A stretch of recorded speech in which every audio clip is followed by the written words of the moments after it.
Alright, so you two, welcome back to another episode of UC4 My Career Mode. And the last episode, just finished doing the super fight between me and Usman for the welterweight title. We won round 5 by the kick knockout, and I was not planning to use that kick. I was planning to use the Showtime roundhouse. I kept trying to get him parallel to the cage, but it wasn't working out. And then I did the wrong kick by accident. But we still got the knockout. Felt pretty good. 2-time champ. And right after the fight, Dana White texted me. He said, "Only the greats have done what you did tonight, EMILIO. Enjoy it now. Then give me a call to let me know what belt you're going to defend next." So, finally, they added the feature where you can just decide which weight class you want to fight in. I said in the last video before the fight that if it gave me that option, I was going to stay in the welterweight, defend the belt a few times. For now, we're going to say thanks, boss. I feel better than ever here, so I'm staying right where I'm at. So we're going to move up a weight class. So now we're in the welterweight division. I got to break one more performance stat, and then I reach GOAT status.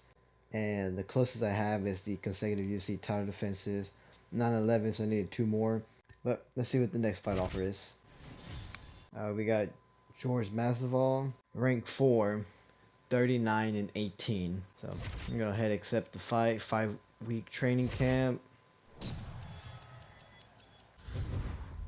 I'll be back when I finish the training camp. I finished the training camp, and the previous fighter that I was supposed to fight got injured, so I accepted the late replacement. I'm gonna fight Nick Diaz to defend my welterweight belt for the first time, and he's 31-12, ranked 3. So we defeated Usman for the welterweight belt, so now it's time to defend it. And Nick Diaz is the first person in our way, and we're really close to reaching GOAT status, so let's get it. Coming up next, how good is this? A matchup for the UFC welterweight division title.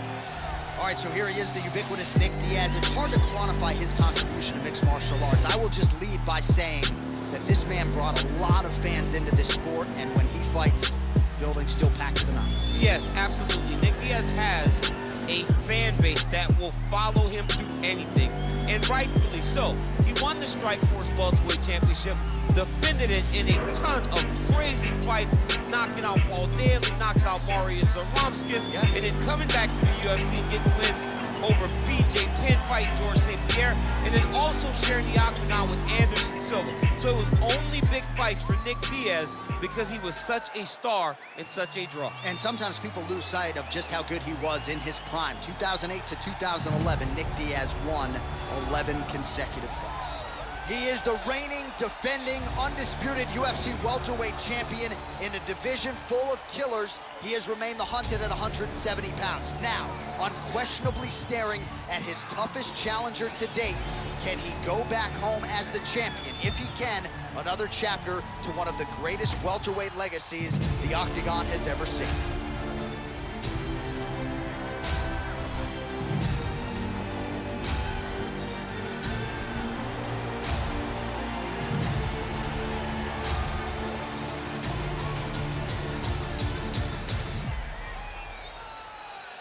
Our tale of the tape for this, our main event of the evening.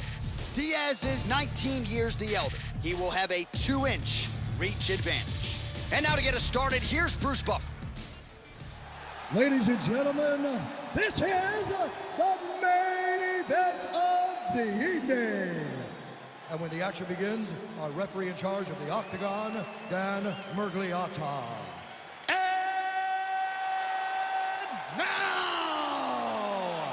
This is the moment UFC fans around the world have been waiting for. Live from the sold-out United Center in Chicago, Illinois.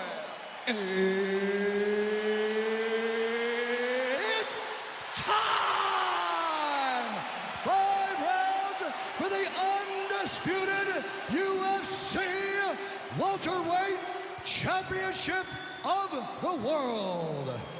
Introducing first, fighting out of the blue corner.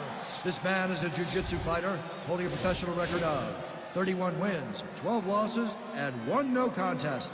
He stands 6 feet tall, weighing in at 170 pounds. Fighting out of Stockton, California, USA, presenting the challenger, Nick Diaz!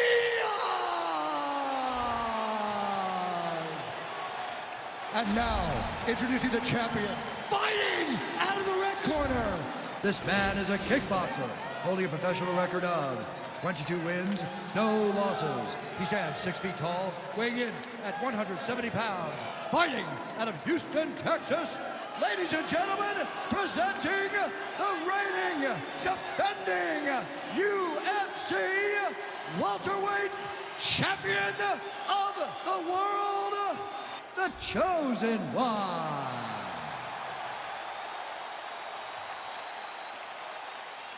All right, this is for the UFC Championship. I want you to obey my commands at all times, protect yourself at all times. I want a nice, clean, safe fight. Touch gloves, go back to your corners, come out fighting.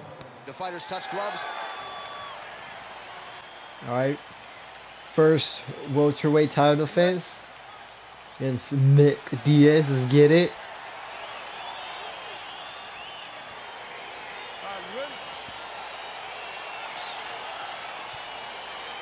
He's gonna slowly chip at the body.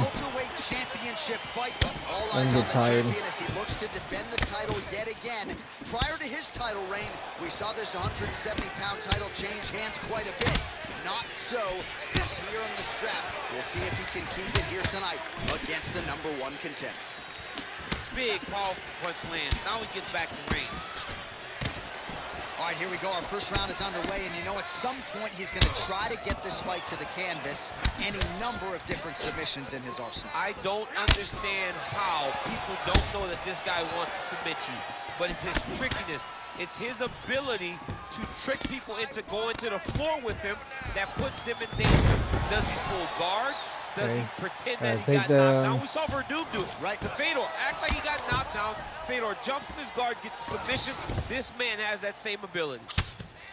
Oh, the ground and pound strikes continue to rain down. The opponent better move out of harm's way or the referee's going to stop this. He better start to move, and when his opponent starts to posture, he needs to put his feet on the hip, push him away to try to escape this very, very dangerous position.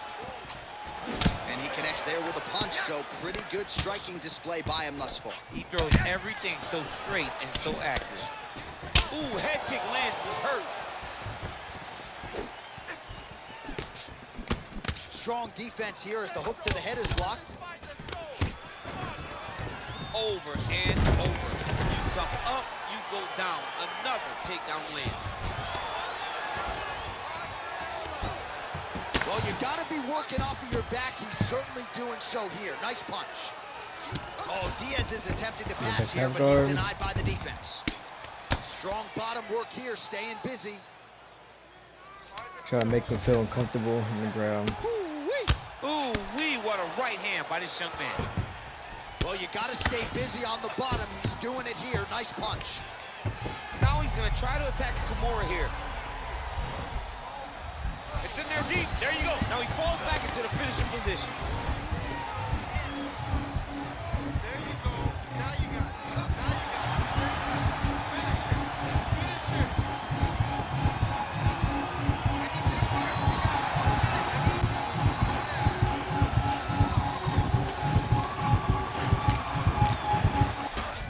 Oh, we made it. Brilliant submission defense there.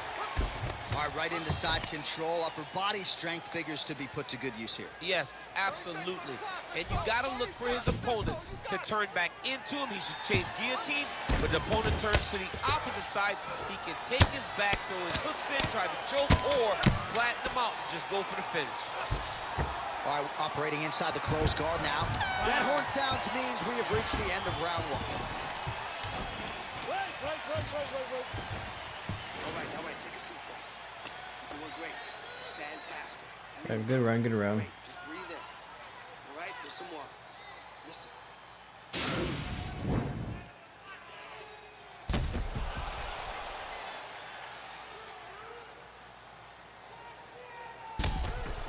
Con with the flying knee. Yeah, he's probably gonna keep going for takedowns. See if I can time it with uppercut. Second round underway. Big punch lands over the top. How's he gonna follow this one? Oh, massive head kick there. We'll see if he can finish. Oh, nice jab. Just unable to quite find that range. Timing his shots pretty well here early, DC. He's doing a great job of mixing things up, keeping busy, being very accurate. Oh, huge right hand. He needs to start looking to finish now because he's got his opponent hurt very bad. Oh!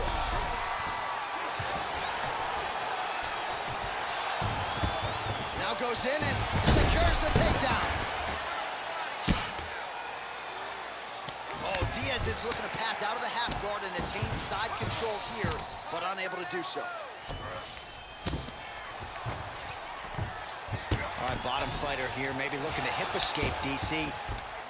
Oh, wow, that happened quickly as the fighter reverses position there on the ground. Unbelievable position change. Wow, what a transition. Scramble and go! Scramble and go! 3 minutes remain in the round. Come on, guys, keep it moving. Let's go.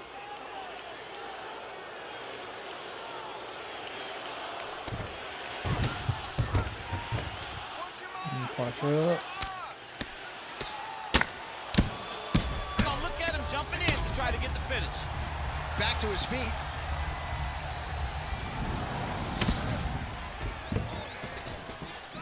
Well, he has really picked up the pace here in round 2. Much more aggressive than we saw in round 1, and now starting to find himself in the pocket.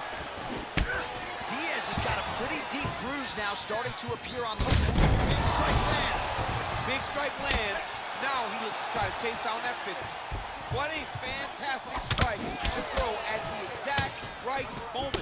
He deserves this moment. Go finish his fight. Oh! Well, he continues to stay busy.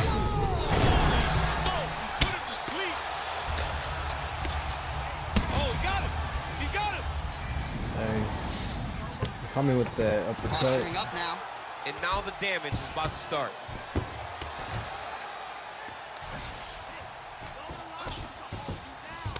Back to the feet.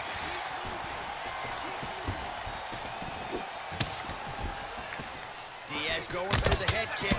He misses there. Ooh, what a punch. Working out of that Now southpaw we're going. stance.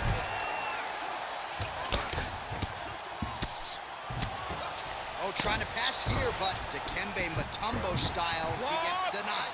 Block! He didn't like that left hand.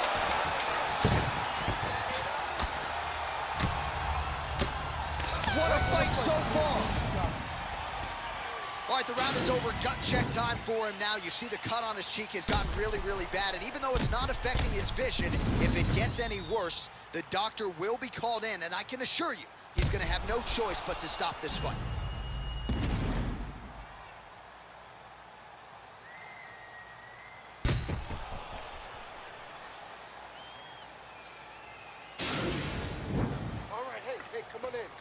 Alright. Great finish to that We just round. gotta make sure we don't get caught again. Listen, that was a great finish to that round. Now, let's start off. You ready? You ready? Here we go, third round of this championship fight. Oh, that left hand is on point. Slips to avoid that left. Nice punch lands. Oh, he lands another strike to the body, really starting to connect on a lot of shots to the midsection, and these will take their toll as this fight goes into the latter rounds. You wonder if the offensive fighter is going to start to get frustrated here. Most, if not all, of these shots are getting blocked. They're getting blocked because he's fighting one of the best defensive fighters in the UFC. Oh!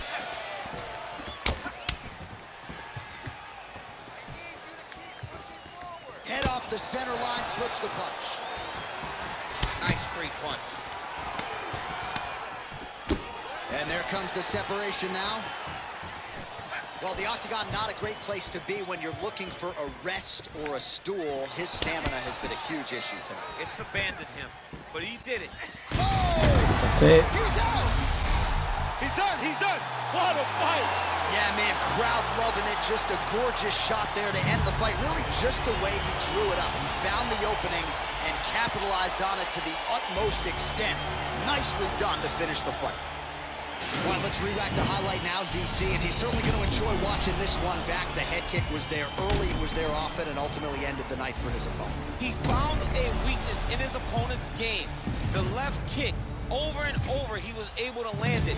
And he was landing the strikes, too, with his hands, but ultimately it was the kick that was hidden behind the punch that finished the fight for him. Ladies and gentlemen, referee Dan Mergliata has called a stop to this contest at 1 minute, 53 seconds of the third round, declaring the winner by knockout and still the undisputed UFC welterweight champion of the world, the chosen one. So the celebration is officially on. After a successful UFC welterweight title defense here tonight, he will go out the same way he came in as the undisputed UFC welterweight champion. He is your winner by knockout, and what a way to send a statement to the rest of the contenders in this division that it is going to take a monumental effort to dethrone this 170-pound king.